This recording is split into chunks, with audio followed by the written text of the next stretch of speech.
तर ठाणे पालघर विधान परिषद निवडणुकीच्या पार्श्वभूमीवर शिवसेनेच्या हालचालींना वेग आलाय। ठाण्याची जागा शिवसेनेकडे जाण्याचा मार्ग जवळपास मोकळा झालाय असं सूत्रांकडून कळतंय। या जागेसाठी माजी आमदार रवींद्र फाटक यांचं नाव आघाडीवर मानलं जात असतानाच आता दुसरीकडे बहुजन विकास आघाडीचे नेते हितेंद्र ठाकूर म्हणजेच आप्पा यांच्या भेटीनंतर नव्या राजकीय चर्चांना उधाण आलंय। मतांची जुळवाजुळव करण्यासाठी सुरू असलेल्या या भेटीमुळे सध्या भविष्यात नवं राजकीय समीकरण तयार होणार का याकडे देखील लक्ष लागलंय। मात्र या सगळ्यात उपमुख्यमंत्री एकनाथ शिंदे यांच्या समोर आता धर्मसंकट उभं राहू शकतं।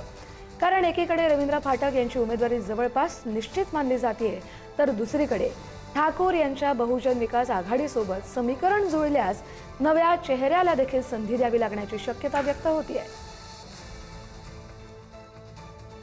विधान परिषदेत निवडणुकीचे वारे सुरू झालेले आहेत। यातच आता मोठी एक चर्चा जी रंगू लागलेली आहे की वसई ते माजी आमदार क्षितिज ठाकूर यांना ठाण्यामधून उमेदवारी देण्याची चर्चा रंगलेली आहे। नेमकं या संपूर्ण प्रकरणाबाबत आपण पालघर जिल्हा प्रमुख निलेश तेंडुलकर सर आपल्यासोबत आहेत। सर, काय सांगाल? क्षितिज ठाकूर यांना उमेदवारी देण्याची चर्चा रंगलेली आहे। ही चर्चा वगैरे अशी काय रंगलेली नाहीये। संघटनेमध्ये कोणाला तिकीट द्यायचं नाही द्यायचं आपण बघितलं असेल की नुसतं महाराष्ट्र नाही तर देशाने एक शब्दाला जागणारा नेता म्हणून सन्माननीय शिंदे साहेबांची इमेज आहे, त्यांनी ते करून दाखवलेलं आहे।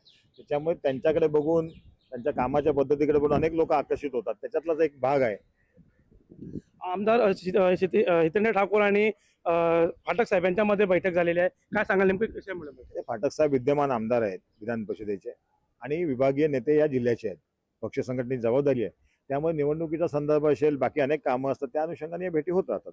फाटक साहेबांचा पट्टा कट होणार अशी चर्चा रंगलेली आहे, काय सांगाल?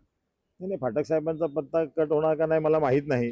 शिवसेनेमध्ये शिंदे साहेब अंतिम निर्णय घेणार आणि फाटक साहेब स्वतः फिरतायत, म्हणजे आपण अंदाज बाळगा ना काय वस्तुस्थिती आहे। काय सध्या वरिष्ठाकडून आपल्याकडे काही जबाबदारी आलेली आहे का? नेमकं काय बोलणं सुरू आहे? निवडणुकीचा अद्याप उमेदवारी अर्ज भरून मतदानाला वेळ आहे, त्याच्यामुळे मी जिल्हाध्यक्ष आहे, बाकीच्या जबाबदारी असतात त्या पक्षाच्या चालू असतात।